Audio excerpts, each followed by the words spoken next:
houses on the right side of the street.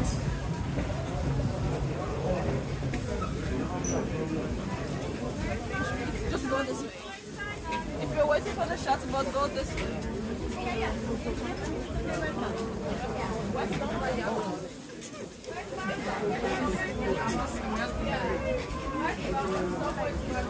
What's